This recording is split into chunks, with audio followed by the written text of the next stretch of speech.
Good morning, everyone, to our audience here. And we're here to talk plastics. We're talking about the new global treaty on plastics. This treaty aims to limit the production of unnecessary plastics, promote the reuse and recycling of plastics, and reduce the amount of plastic waste entering the environment, particularly marine environments.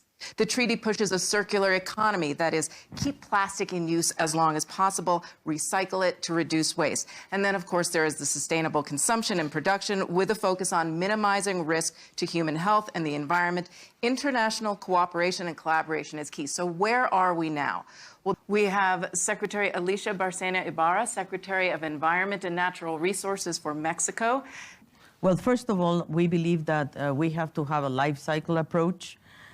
And we have to advocate for the entire life cycle of plastics, including production, consumption, and disposal, with the focus of eliminating legacy plastics.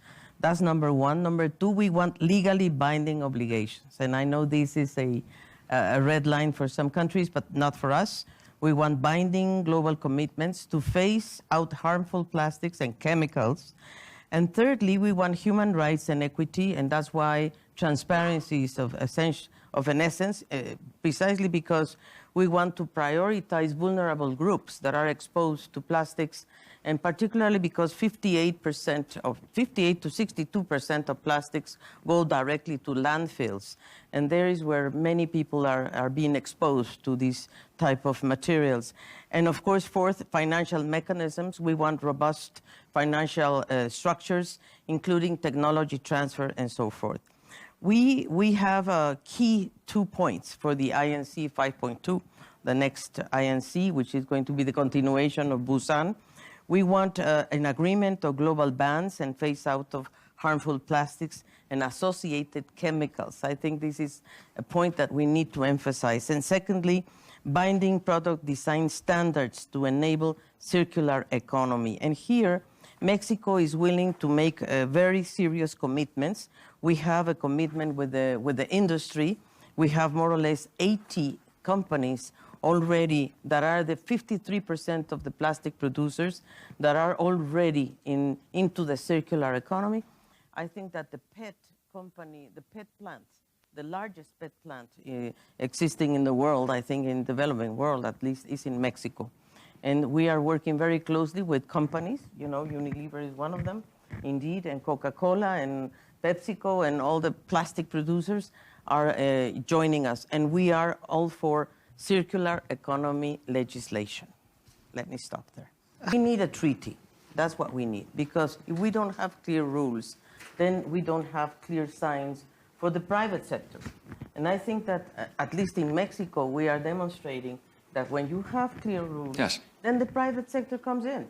And they really invest. As I said before, I think we are very much in the, I feel very proud what business sector is doing in Mexico, because Mexico City, for example, with the systemic change scenario, they put a roadmap to replace 53% of currently generated plastics by 2040.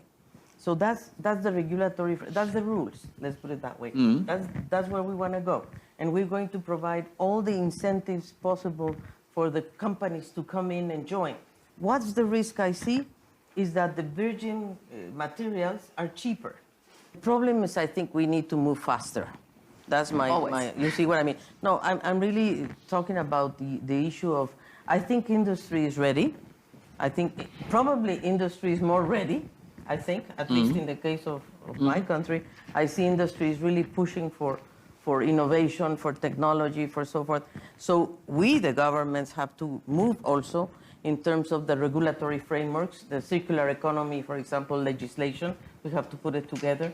And then I think the science and technology and the R&D that needs to come in, we need to bring everybody forward. So in the intersessional meetings, I would say we have to bring the best knowledge available on technologies, the best examples from the private sector, and try to see how we can exchange experiences from developing countries. We are a developing country as well. And many times our landfills, most of our organic waste or waste from the municipalities, 90% go to landfills. But plastic is no longer in the landfills because it has a value. because industry has placed the value on plastic. You see, Yes. this is the key.